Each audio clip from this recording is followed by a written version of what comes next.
PG senior secondary school Kaptanganj Kushinagar के माध्यम से मैं आपका एक बार पुनः स्वागत करता हूं अपने चैनल में संस्कृत व्याकरण सत्यम तिवारी।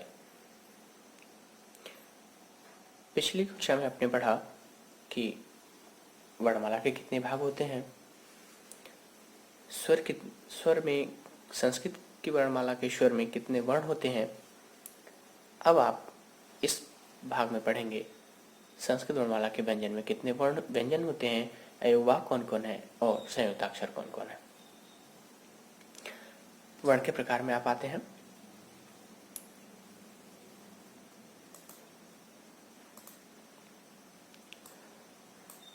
बात करते हैं व्यंजन की कि संस्कृत वर्णमाला के व्यंजन में कितने व्यंजन होते हैं और व्यंजन कहते किसे हैं। एक परिभाषा, ऐसा वर्ण जिसका उच्चारण स्वरों की सहायता के बिना नहीं हो सकता उन्हें हम व्यंजन कहते हैं।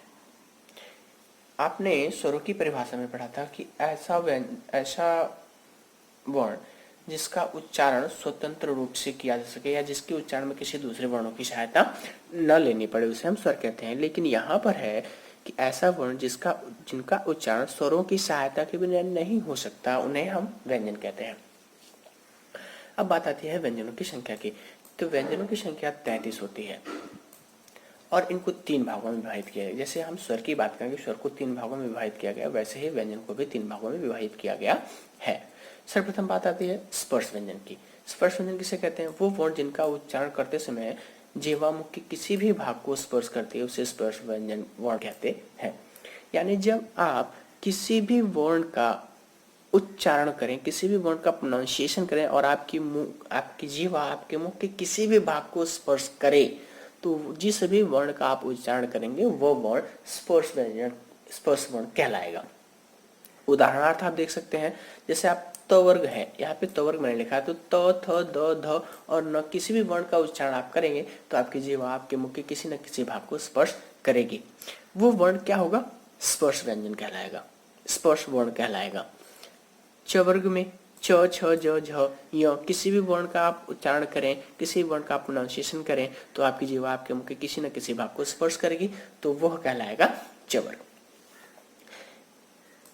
ये 25 होते हैं। कौन से 25 होते हैं? स्पर्श व्यंजनों की संख्या कितनी होती है? 25 होती है। और इनके वर्ग कितने होते हैं? इनके वर्ग 5 होते हैं। स्पर्श व्यंजन को 5 वर्गों में विभाजित किया गया और इनकी संख्या 25 होती है। कौन कौन से वर्ग होते हैं? क वर्ग होता है, च वर्ग होता है, ट वर्ग, त वर्ग और प वर्ग होता है। इसके बाद बात करें हम व्यंजन के दूसरे प्रकार की, तो दूसरा प्रकार है अंतस्थ व्यंजन जिसमें आता है य, र, ल और व। उसके बाद इसके तीसरे प्रकार की बात करें तो तीसरा प्रकार है इसका उष्म व्यंजन जिसमें आता है श, श, श और ह। अब आप कहेंगे कि सर श, श, श और ह में भी हमारी जीवा मुख के किसी न किसी भाग को स्पर्श कर रही है तो ये स्पर्श व्यंजन क्यों नहीं होगा? य, र, ल, व में भी हमारी जीवा कहीं न कहीं एक कोलाहल कर रही है हमारे मुख के अंदर, तो क्या ये स्पर्श व्यंजन में आएगा? और नहीं तो क्यों नहीं? इसके बारे में आपको डिटेल में जब उच्चारण स्थान का मैं वीडियो बनाऊंगा तो उस वीडियो में मैं आपको डिटेल में बताऊंगा कि ये हमारा स्पर्श व्यंजन, अंतस्थ व्यंजन और उस व्यंजन में तीनों में अंतर क्या होता है और क्यों ये अलग अलग स्थिति में रखा गया है। छोटा सा नोट, प्रत्येक व्यंजन स्वर रहित होता है इसलिए उसके नीचे हलंत का चिन्ह लगा होता है। जैसे मैंने हलंत के बारे में आपको पिछले ही कक्षा में बता दिया था कि हलंत क्या होता है। तो क्यों हलंत लगा होता है? क्योंकि उसमें स्वर नहीं होता है। आप यहाँ पे देख पाएंगे क में हलंत का प्रयोग किया गया है, ख में हलंत का, हर एक वर्ण में यहाँ पे हलंत का प्रयोग किया गया है। इसका मतलब है कि इसमें स्वर नहीं है। अब यहाँ दूसरा नोट देखेंगे कि जब व्यंजन में स्वर का प्रयोग होता है तो हलंत का लोप हो जाता है। अब यहाँ पे आप प्रकार जो मैंने लिखा है प्रकार को ही देख लें। प्रकार में जो र लिखा है, र में किसी प्रकार का कोई हलंत नहीं है। इसका मतलब है कि इसमें स्वर है। अब हम आते हैं अगली स्लाइड पे। अगला है वर्ण के अगले प्रकार की बात करें तो वर्ण का अगला प्रकार है अयोगवाह। अयोगवाह कितने होते हैं? तो संस्कृत में मुख्यतः 2 अयोगवाह होते हैं। पहले अयोगवाह को कहा जाता है अनुस्वार और दूसरे अयोगवाह को कहा जाता है विसर्ग। अनुस्वार क्या होता है? जैसे हमने यहाँ पे लिखा है संजय, संजय में ऊपर अंक की मात्रा लगी हुई है, ऊपर जो अंक का बिंदु लगा हुआ है, छोटा सा डॉट आप लिखे हैं, यही होता है अनुस्वार। जब हम किसी भी शब्द के किसी भी वर्ण के ऊपर जब हम एक छोटी सी बिंदु का प्रयोग करते हैं तो वो संस्कृत भाषा में या व्याकरणिक दृष्टि में उसे अनुस्वार कहा जाता है। इसका प्रयोग कभी कभी हम म के रूप में करते हैं उच्चारण, और कभी कभी हम इसका उच्चारण न के रूप में करते हैं। कहाँ म के रूप में इसका उच्चारण होगा और कहाँ न के रूप में इसका उच्चारण होगा, ये भी जब मैं आपको उच्चारण स्थान का वीडियो बनाऊंगा तो उस वीडियो में मैं आपको बता दूंगा कि इसका प्रयोग कहाँ पर म के लिए उच्चारण होता है और कहाँ पर न के लिए उच्चारण किया जाता है। दूसरा इसमें बात करते हैं योग वाक्य विसर्ग की। तो विसर्ग क्या होता है, जैसे आप हिंदी में पढ़ते होंगे प्रायः, प्रातः, पुनः। तो जो आप प्रायः, प्रातः, पुनः शब्द जो आप पढ़ते हैं तो इन तीनों के अंतिम वर्ण के साथ में आपने दो कुछ इस तरह से डॉट का प्रयोग करते होंगे, तो दो बिंदुओं का प्रयोग करते हैं। जो दो बिंदु का प्रयोग आप करते हैं व्याकरणिक दृष्टिकोण से इन्हीं बिंदुओं को विसर्ग कहा जाता है। इसमें हमने सर्वप्रथम एक उदाहरण लिया है श का। श का मतलब क्या होता है, श का मतलब होता है सर्वनाम में जब हम वह का प्रयोग करते हैं, और उसलिए जब हम वह का प्रयोग किसी पुरुष जाति के लिए करते हैं तब उस वह के लिए हम इस श का प्रयोग किया, स का प्रयोग संस्कृत में करते हैं उस वह को लिखने के लिए। अब हम बात करते हैं दूसरा उदाहरण। दूसरा उदाहरण हमने यहाँ पे लिया है बालकः। बालकः में जो हमने यहाँ पे अंतिम में बिंदु का प्रयोग किया है यही बिंदु विसर्ग कहलाता है। अब हम बात करें यहाँ पे नोट की। इस नोट पे आप ध्यान देंगे, इस प्रकार संस्कृत वर्णमाला में कुल 13 स्वर होते हैं, 33 व्यंजन होते हैं और 2 अयोगवाह होते हैं। अगर इन तीनों का योग देखा जाए तो इन तीनों का योग होता है 48। तो एक प्रश्न यहाँ हो गया कि संस्कृत वर्णमाला में कुल वर्णों की संख्या 48 होती है, 48। अब हम बात करें दूसरे की। तो जैसे हमने आपसे ये कहा कि संस्कृत वर्णमाला में वर्णों की संख्या 48 होती है, तो आपके दिमाग में सीधा सा एक प्रश्न आया होगा कि सर आपने कहीं भी संयुक्त वर्णों की चर्चा नहीं की है, संयुक्त अक्षरों की चर्चा नहीं की है, क्या संयुक्त अक्षर संस्कृत वर्णमाला में नहीं आते हैं? अगर नहीं आते हैं तो क्यों नहीं आते हैं? तो उसका भी उत्तर यहाँ पर मैं आपके समक्ष रख दे रहा हूँ कि संयुक्त व्यंजन क्या होते हैं, संस्कृत वर्णमाला के भाग नहीं होते हैं। क्यों नहीं होते? क्योंकि ये दो व्यंजनों से मिलकर के बने होते हैं। जो संयुक्त व्यंजन होते हैं वो संस्कृत वर्णमाला के भाग नहीं होते हैं। क्यों नहीं होते? क्योंकि वो दो व्यंजनों से मिलकर के बने होते हैं। माफ करिएगा, मैं आपको फिर से पिछली स्लाइड पे लेकर के जा रहा हूँ। इसमें महत्वपूर्ण एक नोट छूट गया था, यहाँ पर आए। इस नोट की मैं बात करूं तो इस नोट में आपने देखा होगा, देख रहे होंगे कि इसमें 300 की मैंने जिक्र की है। 300 का मतलब क्या तात्पर्य है? आपने पढ़ा होगा अपने हिंदी में, 100 कुछ इस तरह से, दूसरा 100 इस तरह से और तीसरा 100 इस तरह से। अगर इन तीनों 100 के नाम की बात की जाए तो आपके दिमाग में सीधा सा आएगा बड़ा स, छोटा स और खटखड़ वाला स। लेकिन अगर व्याकरणिक दृष्टि से देखा जाए तो ये तीनों नाम गलत है। तीनों नाम गलत है। ये आपकी प्रतियोगी परीक्षाओं के लिए बहुत ही महत्वपूर्ण है। हर एक प्रतियोगी परीक्षा में इससे संबंधित प्रश्न आते ही रहते हैं, खास करके सी-टेट में, यूपी टेट में या टीजीटी और पीजीटी में। तो इन तीनों के नाम अलग अलग हैं। जैसे इस श को तालव्य श के नाम से जाना जाता है, इस श को मूर्धन्य श के नाम से जाना जाता है और इस श को दंत श के नाम से जाना जाता है।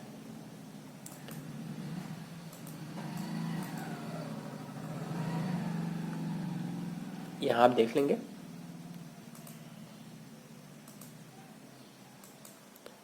श तालव्य श, श मूर्धन्य श, श दंत स। इसको तालव्य क्यों कहा जाता है, मूर्धन्य क्यों कहा जाता है, इसको दंत क्यों कहा जाता है, उच्चारण स्थान वाले वीडियो में आप इसे बहुत अच्छे से समझ पाएंगे। अब हम बात करते हैं संयुक्ताक्षर की, संयुक्त व्यंजनों की। तो यहाँ पर थोड़ा सा मैं जो मतभेद पाया जाता है उसमें मतभेद को यहाँ पे आपको बता दूं। कुछ व्याकरणिकों के दृष्टिकोण से द्य को भी संयुक्त व्यंजन में रखा जाता है। द्य, जैसे ही आप इस सिंबल को देखे होंगे, इस चिन्ह को देखे होंगे, आपके दिमाग में वही आया होगा विद्यालय लिखने वाला तरीका। जब आप विद्यालय लिखते होंगे तो कुछ इस तरह से लिखते थे पहले, वि द्या लय। तो इस विद्यालय में जो ये द्य लिखा हुआ है, इस द्य का मतलब होता है द य। अब हम बात करते हैं मेरे दृष्टिकोण से और कुछ और व्याकरणिकों के दृष्टिकोण से, ये जो द्य है ये जो द्य है ये संयुक्त व्यंजन में नहीं आएगा। अगर ये संयुक्त व्यंजन में आता है तो फिर हमें प्र जो हम लिखते हैं, प्र भी संयुक्त व्यंजन में रखना पड़ेगा। जैसे हम ग्रह लिखते हैं तो ग्रह में जो हमने ग्रह ऐसे किया तो इसे भी संयुक्त व्यंजन में रखना पड़ेगा। तो इस तरह से हमारे संयुक्त व्यंजनों की संख्या बढ़ती ही चली जाएगी। इसलिए ये द्य और ये प्र और ये ग्रह हमारे संयुक्त व्यंजन में नहीं आते हैं। तो संयुक्त व्यंजन में कौन कौन से व्यंजन आते हैं और किस तरह से हमें संयुक्त व्यंजनों की पहचान करनी पड़ेगी या करनी चाहिए, इसके बारे में हम इस वीडियो में देखेंगे। जैसे मैं क्ष की बात करूं, ये क्ष ये हमारा संयुक्त व्यंजन है। किन किन वर्णों से मिलकर के बना है? तो ये क, श और अ तीन वर्णों से मिलकर के बना है। आप कहेंगे कि सर आपने दो तरीका लिखा है, एक यहाँ सफेद में और एक यहाँ लाल वर्ण में लिखा है, लाल रंग में लिखा है। तो इन दोनों का अर्थ क्या है? इन दोनों का अर्थ यह है कि अगर हम व्यक्तिगत श के वर्ण विच्छेद की बात करें तो दोनों तरीका हमारा सही है, लेकिन अगर हम सामूहिक वर्ण विच्छेद की बात करें श के, तो सिर्फ और सिर्फ यही तरीका एक सही माना जाएगा। सामूहिक का तात्पर्य है कि जब हम किसी शब्द में श आ जाए, जैसे कक्षा लिखा है, जैसे कक्षा लिखा है और यहाँ पर हमें वर्ण विच्छेद करना है कक्षा का, तो क्या होगा? हमें इस प्रक्रिया को अपनाना पड़ेगा, इस प्रक्रिया को। और जब हम सिर्फ श के वर्ण विच्छेद की बात करें तो इसमें हम दोनों प्रक्रिया को अपना सकते हैं। दोनों में अंतर क्या है? इस श में हलंत का प्रयोग किया गया है और इसमें हलंत का प्रयोग नहीं किया गया। हलंत का प्रयोग नहीं होने का तात्पर्य है कि इस अ को इसमें जोड़ दिया गया है। स्र की बात करें तो स्र भी तीन वर्णों से मिलकर के बना होता है, श, र और अ। यहाँ इसको भी हम दो तरह से लिख सकते हैं। त्र की बात करें तो त्र भी तीन वर्णों से मिलकर के बना है, त, र और अ। इसको भी हम दो तरह से लिख सकते हैं। ज्ञ की बात करें तो ज्ञ भी ज, य और अ तीन वर्णों से मिलकर के बना है और इसे भी हम उन्हीं दो तरीकों से लिख सकते हैं। ज्ञ में भी छोटा सा मतभेद आता है। कुछ व्याकरणिकों का कहना है कि ज्ञ बना हुआ होता है ज, धन, य से, लेकिन मेरे दृष्टिकोण से और अच्छे व्याकरणिकों के दृष्टिकोण से यह तरीका गलत होता है। ज्ञ का निर्माण होता है ज, य प्लस अ से। कुछ गलत तरीके हम कर देते हैं अपने एग्जाम में या अपने उत्तर पुस्तिका में, जिसकी वजह से हमें हमारी पूरी मेहनत पे पानी फिरता हुआ दिख जाता है। वो गलत तरीका क्या होता है, मैं यहाँ पर आपको छोटा सा आपका ध्यान इंगित करने की कोशिश करूंगा। जैसे हम कभी कक्षा का या फिर क्षमा का वर्ण विच्छेद करते हैं तो कुछ इस तरह से कर देते हैं। क को पूरा लिख देते, क लिख देते हैं, उसके बाद अ लिखते हैं, श लिखते हैं, उसके बाद अ लिखते हैं। अगर हम ये वर्ण लिखेंगे तो हमारा क पूरा हो जाएगा, फिर हम स को क में जोड़ नहीं पाएंगे, फिर स को हम क में जोड़ नहीं पाएंगे क्योंकि क हमारा पूरा हो गया और इस तरह से स हमारा पूरा हो जाएगा और हमारा शब्द बनेगा कौश, जो एक कोई शब्द नहीं होता है। अब यहाँ हम देखें तो क हमारा आधा है, श को हम क में जोड़ सकते हैं, लेकिन इस श के बाद कोई अ नहीं है। अ नहीं है तो यानी ये श भी पूर्ण नहीं है, और जब ये खुद ही पूर्ण नहीं है तो ये इसको पूर्ण कैसे कर पाएगा? इसलिए यह भी तरीका हमारा गलत हो जाता है। अब यहाँ हम बात करें तो यह भी हमारा कुछ ये पहले की प्रथम वाले की तरह ही शब्द बनेगा, इसलिए यह भी गलत होगा। तो मैं उम्मीद करता हूँ कि हम इस गलत वाले भाग को जरूर देखेंगे और इस तरह की गलतियां हम अपने वर्ण विच्छेद में नहीं करेंगे। थोड़ा कुछ उदाहरण वर्ण संयोजन का। वर्ण संयोजन का तात्पर्य क्या है, वर्ण किसे कहते हैं, मैं आपको बहुत पहले बता दिया हूं। संयोजन का तात्पर्य क्या होता है, उसको जोड़ना, इकट्ठा करना, वर्णों को जोड़ना, एक पास करना। अब यहाँ पर क्या होगा, क और अ को जोड़ेंगे तो पूर्ण क हो जाएगा हलंत रहित, म और अ को जोड़ेंगे तो म पूर्ण हो जाएगा हलंत रहित, ल और अ को जोड़ेंगे तो ल पूर्ण हो जाएगा हलंत रहित, और म हलंत के साथ है इसलिए म हलंत के साथ रखेंगे तो हमारा शब्द बनेगा क म ल और आधा म। तो इस तरह से शब्द का निर्माण होगा कमला। अब यहां देखेंगे क और अ है तो क हमारा पूर्ण होगा, ये पूर्ण क। यहां देखेंगे क श और आ है, इस तरह से हमारा श के बाद आ की मात्रा का प्रयोग होगा तो यह हमारा शब्द बनेगा कक्षा, कक्षा। र के बाद आ लगा हुआ है। अब यहाँ पे ध्यान दीजिएगा, किसी भी वर्ण के साथ, किसी भी व्यंजन के साथ हम सिर्फ और सिर्फ एक ही स्वर का प्रयोग कर सकते हैं। जैसे अगर हमें लिखना है के और कोई आपसे कहे कि इस के का वर्ण विच्छेद करें तो आप कभी भी ये नहीं कहेंगे कि क धन अ धन ए। अगर इस तरह का आप अगर करते हैं तो ये तरीका आपका गलत कहलाएगा, क्योंकि हम एक व्यंजन के साथ एक ही स्वर का प्रयोग कर सकते हैं, दो स्वर का नहीं। तो इसका उचित वर्ण विच्छेद होगा क धन ए।